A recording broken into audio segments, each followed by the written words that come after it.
भू कानून लग जाए किसी तरह से।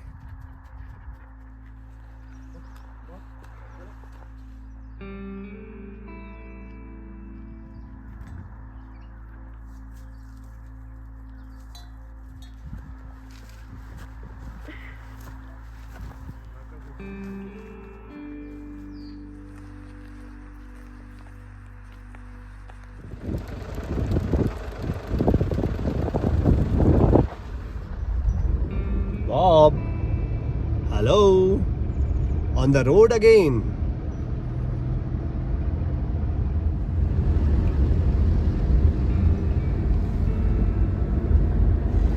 दोनों तरफ चीड़ के जंगल होने के कारण चीड़ की पत्तियां गिर जाती हैं, सूख जाती हैं, तो वो एक गर्मी के टाइम में ना बारिश नहीं हो रही है तो आग लग जाती है, तो जिससे ना बहुत ही सभी जगह मिस्ट हो रखा है पूरा।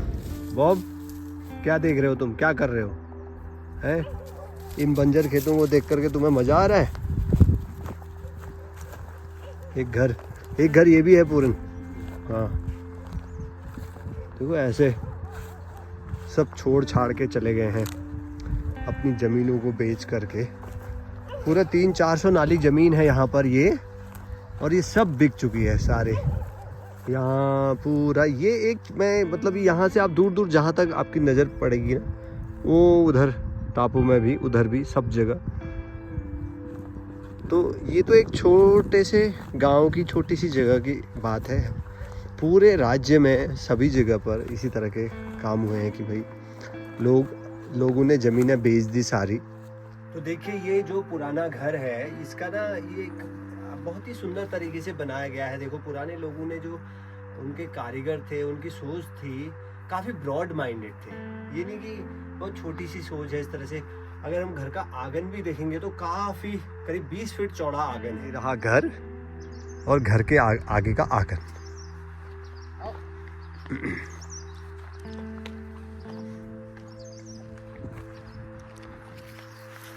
ये देखिए कितना सुंदर घर है।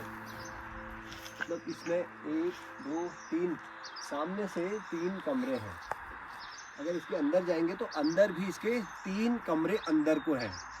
पार्टीशन बने हुए हैं बढ़िया, बहुत अच्छे से। और जो इनकी दीवारें हैं, वो दीवारें इनकी 20 इंच चौड़ी होती है, जिससे कि आपका जो गर्मी और सर्दी का वो एक अंदर जो है संतुलन बना रहे।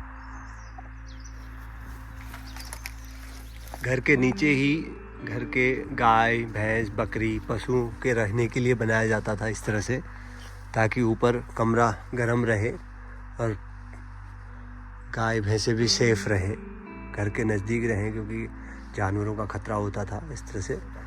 तो आप देख सकते हैं कितना अच्छा उस टाइम में बना रखा है। और जो ये लकड़ी है ना, ये घर जो है ये 150 साल से भी पुराना है, और इसकी लकड़ी अभी भी उतनी मजबूत है जैसे पहले थी वैसी है। साल की लकड़ी है, कोई तुन की है, कोई चीड़ की है। पर एक अभी ये एक बड़ी समस्या हो गई है पहाड़ों में। लोग अपनी ज़मीनें बेच करके बाहर जा रहे हैं, शहरों में जा रहे हैं, हल्द्वानी जा रहे हैं, दिल्ली जा रहे हैं, क्योंकि आजकल क्योंकि बचपन से ही सारे लोग, सभी लोग गांव में काम करते हुए आए। पर अब जो नया जनरेशन है, उसमें जो नए बच्चे आ रहे हैं, वो गांव में खेती बाड़ी कोई नहीं करना चाहता, और ना उनके माँ बाप उनको प्रेरित करते हैं। क्यों? क्योंकि उनके माँ बापों ने काफ़ी मेहनत कर रखी है खेती बाड़ी करने में, और उनको, और अब आजकल घर घर टीवी हो गए हैं, तो उनको जब टीवी देखते तो उसमें लगता है कि ना हमारे बच्चे भी कुछ आगे कुछ पढ़ें, कुछ ये करें, बाहर बैठ के ऑफिस में बैठ के काम करें, यही खेती बाड़ी ना करें। तो इस कारण से सारे गांव जो हैं, लगभग आप अगर परसेंटेज देखेंगे तो 70 से 80% जो गांव हैं पहाड़ों में, वो खाली हो चुके हैं। अभी इन्हें हम भूतों का गांव भी कहते हैं, घोस्ट विलेजेस इसलिए कि कोई नहीं रहता, कोई इंसान तक नहीं कोई दिखता ही नहीं इधर। खाली दिखेंगे तो पुराने घर, खंडहर घर, जिनमें इतनी अच्छी बनी हुई नक्काशी, जैसे हम पुराने मूवीज में देखते थे ना, खंडहर बड़ा अच्छा होता था, हवेली जैसी, उसमें भूत प्रेत की कहानियाँ, उसी तरह से ये भी हो गए हैं। तो जो ये भू कानून की जो मांग है, तो वो अगर हो जाती तो थोड़ा सा पहाड़ों में जो ज़मीन बिकने का जो होता ना, वो कम हो जाता। उससे क्या हो रहा है ना, अभी 50 से 60% गाँव में पानी कहीं नहीं, पहाड़ों में पानी खत्म हो, क्योंकि जो स्रोत है हमारे, जो स्रोत है वो तो लिमिटेड ही है ना। स्रोत में पानी कभी बढ़ा नहीं कभी घटा नहीं, जो जितना पानी पहले से आता था उतना ही है। पर बाहर के जो लोग आ रहे हैं, जो नए घर बना रहे हैं, अलग अलग घर बना रहे हैं, तो पहले कभी भी ऐसे पानी को इकट्ठा करने का कभी भी नहीं होता था। पहले हमेशा पानी का जो नलका होता था वो खुला ही रहता था, कभी वो नलका लगता ही नहीं था उसमें। तो हमारे ऋषि मुनि भी कहते थे कि पानी को कभी रोकना नहीं चाहिए। उससे क्या होगा कि अगर हम पानी को रोकेंगे तो हो सकता है पर्यावरण में जो हमारा साइकिल है वो, उसमें कुछ बदलाव आ जाए। तो मुझे तो ये लगता है कि जिसकी वजह से सर्दी गर्मी में, और जो ग्लोबल वार्मिंग, और जो जब बारिश चाहिए थी होनी चाहिए उस समय नहीं होती, जब बर्फ़ होनी चाहिए तब नहीं होती, ओले गलत टाइम में गिरते हैं जिससे कि सारी फसल नष्ट हो जाती है। तो ये सारी जो क्रियाकलाप हैं और ये जो साइकिल है, ये सब डिस्टर्ब होता जा रहा है। ये सारे बंजर खेतों को आप देख सकते हैं, देखिए किस तरह से बंजर हो चुके हैं खेत। बॉब के लिए ठीक हो रहा है, हरा हरा खेत है, बंजर। किसी टाइम में इन खेतों में काफ़ी अच्छी फसल हुआ करती थी। ये देखिए ओखल लिया फिर। क्या मिला? 2 ओखल है। ओखल है, अच्छा। हाँ ये देखिए, ये पहले इसमें ये पत्थरों में बनाए जाते थे ना, जब धान वान होते, धान की कुटाई के लिए, मडुआ कुटाई के लिए, इस तरह से। बढ़िया बना। और 2 हैं यहाँ पर, तो क्योंकि बड़ा परिवार होता होगा, है ना, हाँ, तो एक साथ दो चलते होंगे इस तरह से। ये जो घर दिख रहा है, पहले किसी टाइम में केवल इसमें 3 परिवार रहते होंगे, क्योंकि 3 अलग अलग है, 3 भाइयों का है होता है। अब उन 3 भाइयों के नाती पोते पता नहीं कितने बच्चे हो गए हैं, कितना लंबा परिवार हो गया है, उनको एक साथ बैठा पाना बड़ा मुश्किल का काम, मुश्किल नामुमकिन है। तो कोई एक आदमी इसको अगर ठीक कराना भी चाहता है, वो नहीं कर पाता। क्यों? क्योंकि और लोग राजी नहीं हो पाते। ये एक सबसे बड़ा हमारा माइनस पॉइंट है कि अगर कोई करना भी चाहता है, उसके बावजूद भी वो नहीं कर पाता। क्योंकि अब ऐसा तो नहीं कि कोई गांव में ही रहता है, बेच करके सब दूर चले गए हैं, इधर उधर, कोई इधर बस गया कोई। और इस टाइम में लोगों के पास, किसी के पास भी टाइम नहीं है, सब लोग अपने अपने कामों में मस्त हैं, बिजी हैं, एंजॉय कर रहे हैं लाइफ में। किसी के पास भी इन चीज़ों के लिए टाइम नहीं।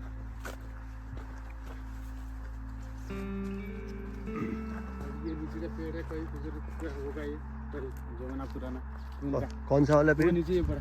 अच्छा हाँ, ये कितना बड़ा है ना वो? के हिसाब से पूरन कितने साल पुराना होगा ये पेड़? ये तो 40-50-60 पुराना होगा। 40-50 साल पुराना होगा। हाँ। उससे भी पुराना हो सकता है, उससे भी हो सकता है ये पुराना, क्योंकि ये तो बहुत शाखाएं और बड़ा मोटा लग रहा है नीचे से ना, तने से।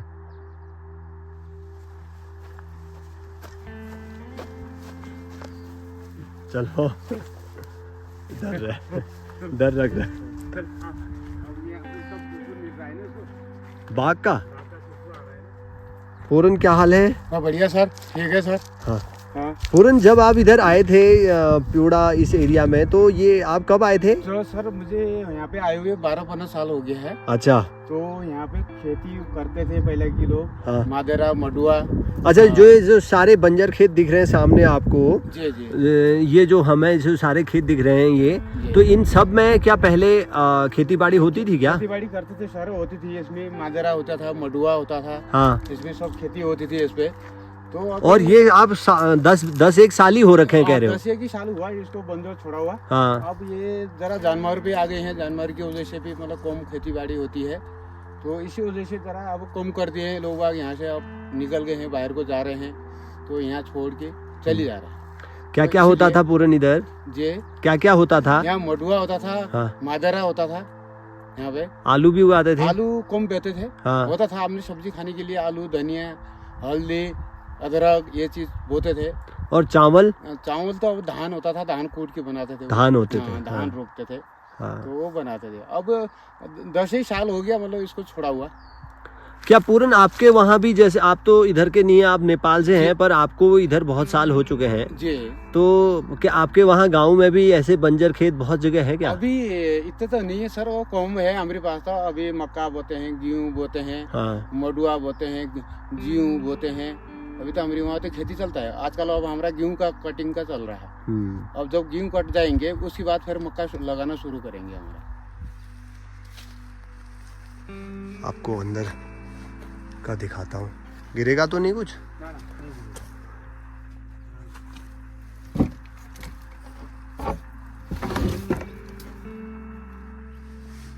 देखिए कितना अच्छा, ये एक पहला स्टोर, ये पहला रूम हो गया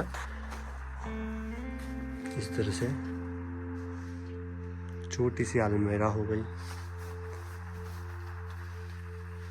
और ये घरौंदे हो गए, और ये हो गया अंदर का रूम। और यहाँ पर भी 2 पार्टीशन है। ये यहाँ गिर गया है तो दरवाज़ा यहाँ पर था, और वो उस तरह से लकड़ी का पार्टीशन है। तो इसमें 3 भाई रह सकते थे पहले से।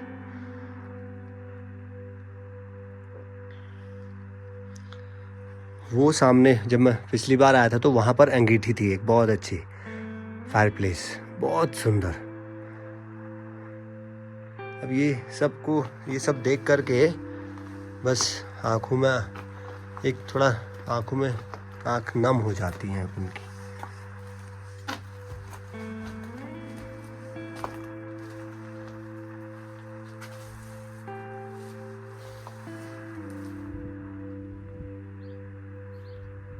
क्या लगता है कि ये सब एक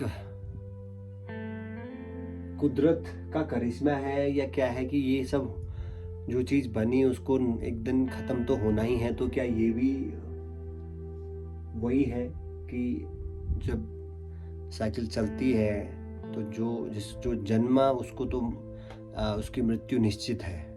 तो वो क्या ये भी वही सूत्र में इसको हम बांध सकते हैं क्या, कि ये जो घर जो हमने एक बार में बनाया था, सजोए थे सपने, घर परिवार, एक यहाँ बच्चे, ये वो, अब यहाँ कोई भी नहीं है, खंडहर है। सरकार से भी ये आग्रह करना चाहता हूँ कि अगर भू कानून लग जाए तो शायद थोड़ा ज़मीनें बच जाएंगी। बस इसी पर थोड़ा सा आज मैंने कहा एक छोटा सा वीडियो बना करके आप सभी लोगों को दिखाया जाए। ओके, राम राम।